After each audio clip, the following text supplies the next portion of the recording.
Olá, neste vídeo nós vamos falar aqui de combinação linear, definição e propriedades. Então, se a gente tem um espaço vetorial, né, sobre um corpo K, nós dizemos que V é uma combinação linear dos vetores V1, V2, Vn, ou seja, um número finito de vetores.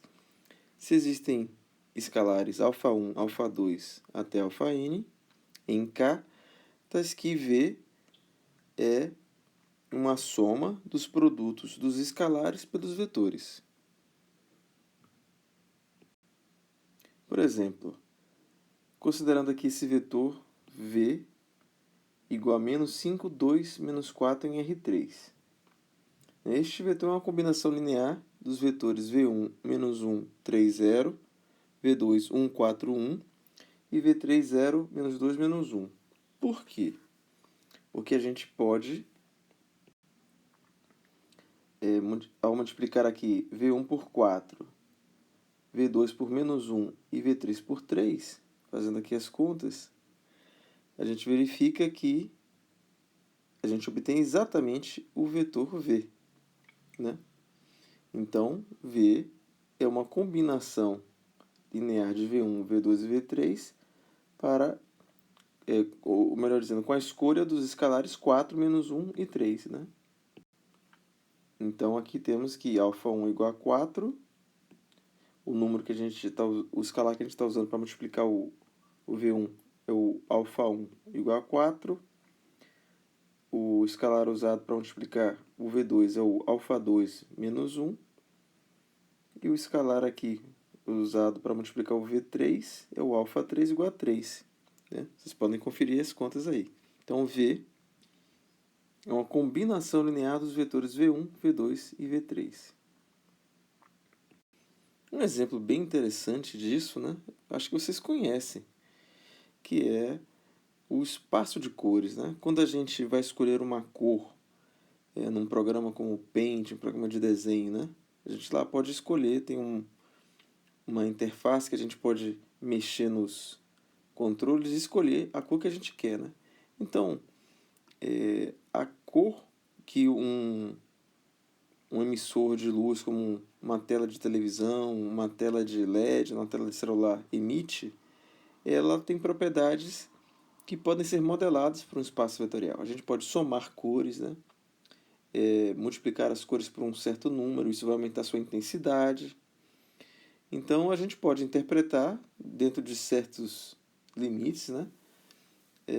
A gente pode pensar nas cores como um espaço vetorial, onde a gente pode somar cores, multiplicar por números.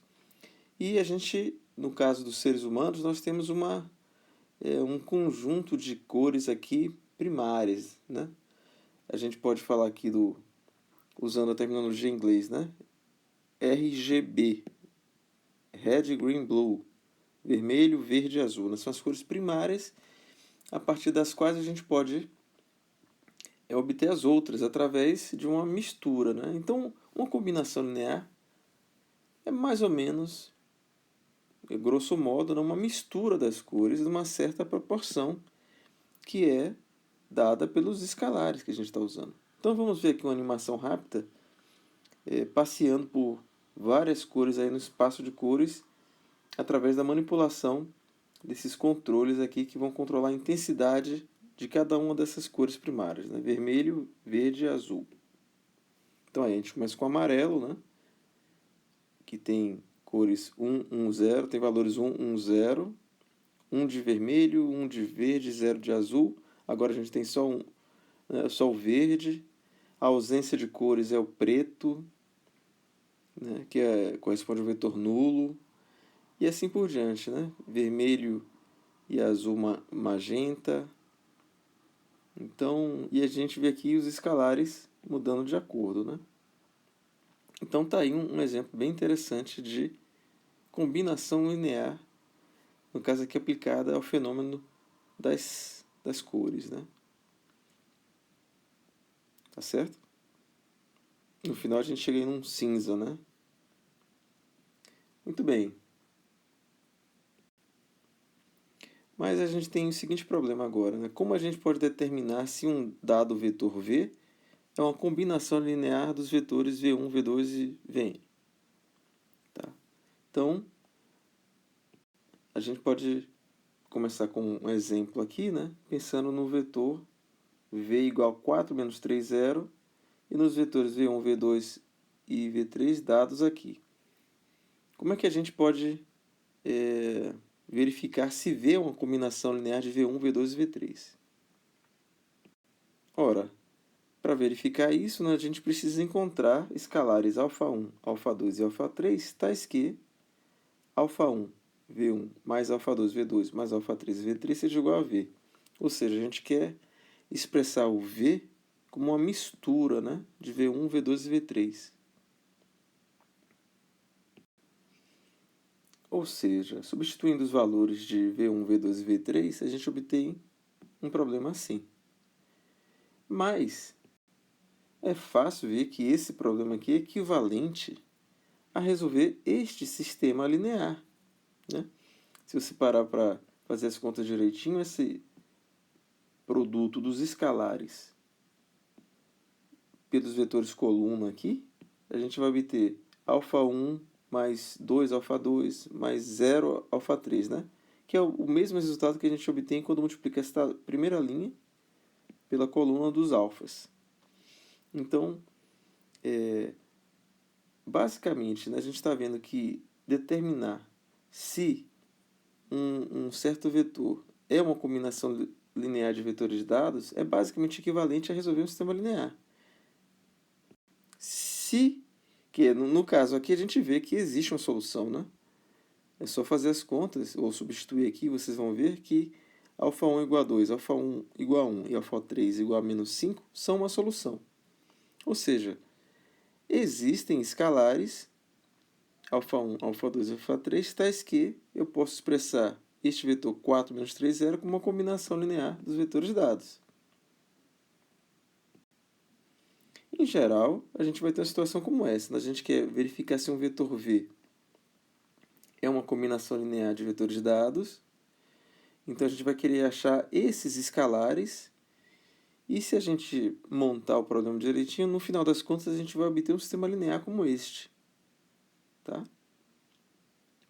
Onde as variáveis que a gente está buscando são os alfas, os escalares. Se o sistema for possível, se a gente encontrar soluções aqui para esse sistema, significa que V é uma combinação linear dos vetores dados. Tá? Mesmo que o sistema seja possível e indeterminado. Né? Se ele for possível e indeterminado, você vai ter várias maneiras de combinar os vetores dados e chegar até o V. Mas se o sistema for possível e determinado, você só vai ter uma maneira. Tá? Pode acontecer também o sistema ser impossível. E neste caso, V não é uma combinação linear. Então, essa é a ideia básica para a gente testar se um vetor é uma combinação linear de vetores dados. Tá, então a gente pode continuar com essa ideia de combinação linear, né, e chegar a um conceito bem sofisticado, que é a ideia de subespaço gerado por um conjunto dado. Né? Então, se a gente tem um S, um subconjunto de um espaço vetorial, e aqui é um subconjunto, não necessariamente um subespaço. Tá? Pega ali uns vetores, a gente pode considerar o conjunto de todas as combinações lineares de S. Ou seja, S por definição, né, esse colchete S é por definição o conjunto de todas as combinações lineares que você pode fazer com elementos, com vetores do conjunto S. Tá? Então você faz todas as combinações possíveis e vai obter um outro conjunto, que a gente está chamando aqui de colchete S fecha colchete. Né? Então, é fácil verificar que esse conjunto, de fato, é um subespaço de V. A gente já vai argumentar isso. E a gente diz que, nesse caso, que esse conjunto aqui é o subespaço gerado por S. Por que é um subespaço? Bom, é fácil verificar que o vetor nulo é uma combinação linear, né, dos vetores de S. Basta escolher os escalares todos zero. Isso não tem problema. Também, se você tiver dois vetores no conjunto gerado por S, que é esse aqui, no subespaço gerado por S, eles vão ter essa forma. E aí, quando você somar vetores que têm essa forma, eles continuam sendo combinações lineares de vetores de S. Então, eu peguei dois vetores do subespaço gerado e mostrei que a soma deles também está no subespaço gerado. Né? O mesmo raciocínio se aplica, né, à multiplicação por escalar. Então, faz sentido em denominar este conjunto aqui de subespaço gerado por S. Se, por acaso, esse conjunto S for finito, a gente não precisa escrever aqui o conjunto, né, entre chaves. A gente pode simplesmente enumerar os elementos do conjunto. Né? É só uma observação. Tá, aqui a gente tem algumas propriedades dos espaços gerados por um conjunto. Tá? São essas de cá, eu vou ler rapidamente, depois a gente vai fornecer uma demonstração bem breve de cada uma dessas propriedades. Então, qual é a ideia? Aqui, essa primeira propriedade está dizendo que se S é um subconjunto do espaço vetorial, ele claramente está contido no subespaço gerado por ele mesmo. Tá? Essa segunda propriedade está nos dizendo que o espaço gerado pelo espaço gerado é igual ao espaço gerado, tá certo? Essas operações subsequentes aí não estão construindo nada novo. Tá? A propriedade 3 está me dizendo que se S' é um subconjunto de S, o espaço gerado por S' é um subespaço do espaço gerado por S. É bem intuitivo isso, né? Tá? A quarta propriedade é bem interessante, ela diz que se U é um subespaço de V e se S está contido em U, então o subespaço gerado por S é um subespaço de U. Tá? Então isso aqui está nos dizendo que qualquer subespaço de V que contenha S necessariamente contém o subespaço gerado por S. Então isso aqui está nos dizendo essencialmente que o subespaço gerado por S é o menor subespaço de V que contém S, porque ele está contido em todo outro subespaço. Tá? E, finalmente, a propriedade 5 aqui diz que se o subespaço gerado pela união de dois subconjuntos é igual à soma dos subespaços de cada um, gerados por cada um dos conjuntos, né, daqui da união. Então, isso aqui também é bem intuitivo e nós vamos agora ver uma breve demonstração dessas propriedades. Então, essa aqui é bem óbvia, né? Se S, né, é um subconjunto do espaço vetorial, obviamente, ele está contido no espaço gerado por ele. Né? Porque cada elemento de S, né, se V pertence a S, então claramente V é uma combinação linear de elementos de S. Né? Basta escolher aqui o escalar 1. Né? Então, V é igual a 1 vezes V. Então, V é uma combinação linear de elementos de S, no caso o próprio V. Tá? Então, bem fácil essa aí. Já a segunda propriedade, ela diz o seguinte, que o subespaço gerado pelo subespaço gerado por S é igual ao subespaço gerado por S. Então, quando a gente tem uma igualdade de conjuntos, né, a ideia é mostrar que o lado esquerdo está contido no lado direito e que o lado direito está contido no lado esquerdo. Ou seja, todo elemento do conjunto do lado esquerdo é também um elemento do conjunto do lado direito e vice-versa. Tá? Então vamos fazer isso. Bom, a primeira inclusão aqui, né, é óbvio que o espaço gerado por S está contido no espaço gerado pelo espaço gerado por S. Porque, pela propriedade 1, né? Porque a gente viu que um subconjunto está sempre contido no espaço gerado por ele. Então, esse conjunto está contido no espaço gerado por ele. Foi a propriedade 1 que a gente acabou de ver. Resta mostrar a segunda inclusão, né? Pegar um elemento geral aqui, V, do espaço gerado pelo espaço gerado por S, e mostrar que ele está no espaço gerado por S. Então, eu vou pegar esse V aqui, em geral.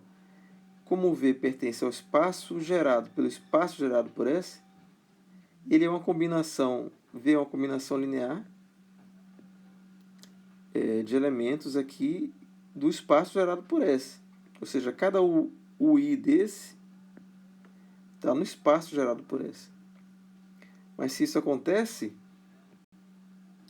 cada UI é uma combinação linear de elementos de S, né, por definição aqui. Então, cada UI desse é uma combinação linear de elementos de S, que são os V's aqui. Tá? A gente está usando um escalar diferente aqui para cada I, né? Por isso que tem dois índices aqui, né? Mas não importa, porque como cada UI é uma combinação linear de elementos de S, eu posso substituir esses UIs na equação 1 aqui, né? E aí a gente vê que, substituindo, que V, no final das contas, quando você distribuir tudo aí e separar, você vai ver que V é uma combinação linear, no final das contas, dos V1, V2, Vn, que são elementos de S. Tá? Portanto, o V está no espaço gerado por S. E assim a gente mostrou que todo elemento do espaço gerado pelo espaço gerado por S está no espaço gerado por S. Tá, essa propriedade 3 é bem simples, né?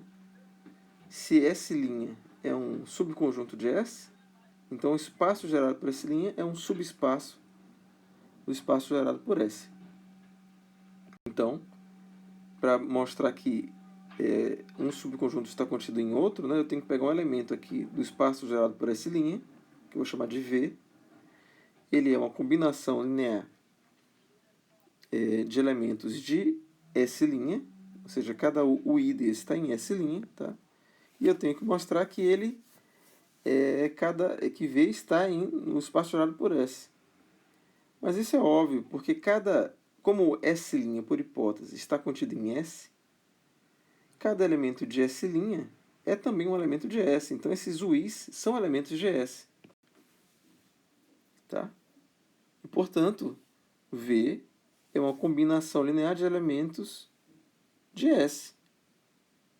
Então V está no espaço gerado por S, que era o que a gente queria mostrar. Bom, essa aqui é a propriedade interessante, né? Que basicamente diz que o subespaço gerado por S é o menor subespaço que contém S, né? Porque ele está contido em todo o outro subespaço que contém S. Então, eu vou pegar aqui um subespaço de V que contém S e vou mostrar que o subespaço gerado por S é um subespaço de U, ou seja, todo elemento do espaço gerado por S é um elemento de U. Então, vamos pegar um V qualquer no espaço gerado por S. Então, ele é uma combinação linear de elementos de S, ou seja, cada UI desse está em S, mas como S está contido em U, cada UI desse está em U. Tá? Mas como cada um desses U's, o 1, o 2, o N está em U, V é uma combinação linear de elementos de U, então V está em U. Então a gente pegou um elemento qualquer aqui do espaço gerado por S e mostrou que ele está em U. Ou seja, esse conjunto aqui está contido neste, né? Que é o que a gente mostrou. Então, qualquer subespaço que contenha S vai conter o subespaço gerado por S. Então, é como se o subespaço gerado por S fosse o menor subespaço que contém S, porque ele está contido em todo o outro. Finalmente, essa propriedade aqui diz que o subespaço gerado pela união de dois conjuntos é a soma dos espaços gerados por eles, né? Então, aqui de novo eu tenho uma igualdade de conjuntos. Isso aqui é um conjunto, o espaço gerado pela união. Esse aqui é um outro conjunto, que é a soma dos subespaços, né? Subespaço gerado por S e subespaço gerado por S'. Então, quando a gente tem uma igualdade de conjuntos, a gente pode pegar um elemento daqui e mostrar que ele está aqui, e pegar um elemento qualquer daqui e mostrar que ele está aqui. Tá ok? Então, eu vou pegar um elemento que está no espaço gerado pela união, V. Esse elemento eu posso escrever como uma combinação linear de vetores. Alguns estão em S, que são esses U's, e alguns estão em S', que são os WJ. Tá? Mas se eu posso fazer isso,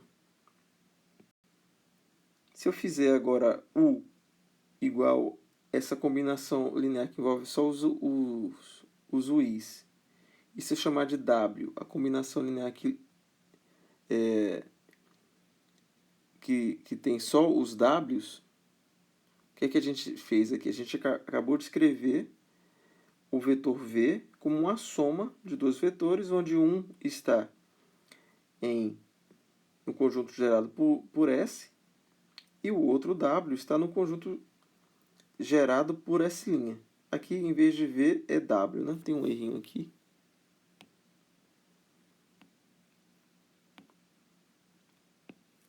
Esse aqui é um W. Tá ok? Então, V está no espaço que é a soma desses dois espaços aqui, né? Porque eu escrevi o V como uma soma de dois vetores, um em cada um dos subespaços. Então, invertendo esse raciocínio, né? Se eu pegar um vetor V que está na soma, deixa eu escrever aqui, invertendo as etapas, concluímos também que esse subconjunto aqui, a soma dos espaços, está contido no espaço gerado pela união. É só inverter as etapas desse raciocínio aqui. Tá? Se eu pegar um V que está na soma dos espaços, esse V pode ser escrito como U mais W, com U no espaço gerado por S e V no espaço gerado por S', mas isso implica que eles têm essa forma aqui, o U é dessa forma e o W é dessa forma. Tá ok? Mas, então, V, que é a soma deles, é uma combinação linear de elementos que estão na união de S e S'. Então, a gente mostra a inclusão no sentido contrário. Tá. Então, já que a gente já sabe o que são espaços gerados por um subconjunto, né? A gente pode definir o que é um espaço finitamente gerado. Então, a gente diz que um espaço vetorial é finitamente gerado se existe um subconjunto finito de S, de V, tal que V é igual ao espaço gerado por S. Ou seja, basta um número finito de vetores para você gerar todo o espaço através de combinações lineares. Tá? Essa que é a ideia. Então, a gente faz uma ressalva aqui que existem espaços vetoriais que não são finitamente gerados. Tá? Um exemplo é o conjunto das funções reais. Existem infinitas funções, né? Mas mais do que isso, é, é, no caso dos espaços finitamente gerados, você precisa de apenas de um número finito de parâmetros para determinar cada um dos elementos do espaço. Mas no caso de espaços vetoriais que não são finitamente gerados, né, você não, tem não pode gerar todos os vetores apenas variando um número finito de parâmetros. Né?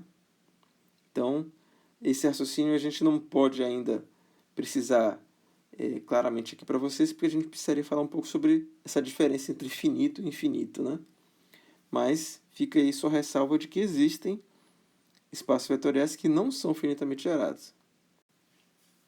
Então, vamos dar um exemplo aqui de espaço finitamente gerado e vocês vão pegar a ideia fácil. Considere esse conjunto das matrizes 3x2, né? Matrizes com 3 linhas e 2 colunas. Então, uma matriz desse espaço, normalmente, pode ser colocada dessa forma aqui. Né? Ela depende aqui de 6 parâmetros, 6 entradas. Mas é óbvio que eu posso reescrever essa matriz dessa forma aqui. Né? O que foi que eu fiz? Né? É como se eu tivesse colocando os coeficientes para fora aqui dessas matrizes. Se eu multiplicar A por essa matriz aqui, eu vou ter uma matriz que só tem um A aqui, e assim da mesma maneira para as outras. Né? De maneira que quando eu somar todas essas matrizes, eu vou obter a inicial. Então eu tenho essa igualdade aqui. Então isso aqui está me dizendo que essa matriz A geral ela é uma combinação linear de um número finito de matrizes 3x2. Portanto, esse espaço das matrizes 3x2 é um espaço finitamente gerado e ele é gerado por essas matrizes aqui. Ó. Qualquer outra matriz 3x2 pode ser escrita como uma combinação linear dessas daqui. Tá? Bem simples isso, não é? Tem um outro exemplo aqui bem interessante, que é o do conjunto das matrizes antissimétricas. Né? Então, a gente já sabe que uma matriz antissimétrica, em geral, ela vai ter essa forma aí. Né? O que é uma matriz antissimétrica? É uma matriz que ela é o oposto de sua transposta, não é isso? Então, uma matriz antissimétrica, 3x3, vai ter essa forma aqui. Se você tomar a transposta e tomar o negativo, né, você vai obter a própria matriz. Então, esse conjunto aqui das matrizes antissimétricas, né, é formado por matrizes A, em geral, dessa forma, para A, B e C reais. Mas a gente pode reescrever isso aqui, usando aquela mesma técnica, né, colocando aqui os coeficientes em evidência, dessa outra forma aqui. É ou não é? Quando eu multiplico essa matriz aqui por A, eu vou obter 0A, 0, menos A, 0, 0. 0, 0, 0. Da mesma maneira para as outras aqui. E a gente vê que, ao somar, a gente vai obter a identidade, essa identidade aqui. Né? Ou seja, essa matriz A geral, antissimétrica, ela é uma combinação linear dessas 3 matrizes aqui, cada uma delas antissimétrica também. Certo? Então, a gente tem que o conjunto das matrizes antissimétricas é finitamente gerado e é gerado por essas 3 matrizes aqui. Certo? É claro que a gente poderia ter feito uma outra escolha. Por exemplo, se eu tivesse... na primeira escolha eu coloquei uma matriz antissimétrica geral, eu coloquei assim A, B, C. E aqui menos A, menos B, menos C, né? Mas nada me impede de escolher essa outra forma, que inclusive é até mais frequente, né? Então, se você usar essa outra forma aqui, você vai obter um conjunto de geradores, né, ligeiramente diferente. Aqui, esse segundo vetor, né, desse conjunto de geradores, ele, no slide anterior, aqui era 1 e aqui era menos 1. Então, isso aqui nos lembra que, em geral, um mesmo espaço pode ser gerado por conjuntos de geradores diferentes, né? Isso é meio óbvio, mas vale a pena a gente ressaltar isso. Você pode ter o mesmo espaço gerado por conjuntos de geradores bem diferentes. Tá? Beleza, a gente vai terminar aqui essa aula falando de combinação linear da interpretação geométrica, né? Então, a ideia aqui, pessoal, é que se você tem no R3, né? Eu gosto de dar esse exemplo porque é a imagem mental que a gente deve ter dessa ideia de espaço gerado, combinação linear, né? A gente sempre tem que pensar dessa maneira aqui, bem geométrica. Então a ideia é que se você tem um só vetor, como esse aqui, e considera qual é o espaço gerado por ele, né? Por um único vetor, não nulo, digamos, né? Você vai fazer todas as combinações lineares com um único vetor, né? Basicamente você vai ter múltiplos dele, né? Então você vai ter aqui uma reta que passa pela origem. Então, quando você tem um só vetor, não nulo, você vai obter uma reta. Né? Essa que é a ideia geométrica. Uma reta que passa pela origem. Agora, se você tem dois vetores, aí considera qual é o espaço gerado por esses dois vetores. Então, em geral, você vai ter o quê? Quando você fizer todas as combinações lineares desses dois vetores, você vai gerar um plano. Tá? Então, essa que é a ideia geométrica.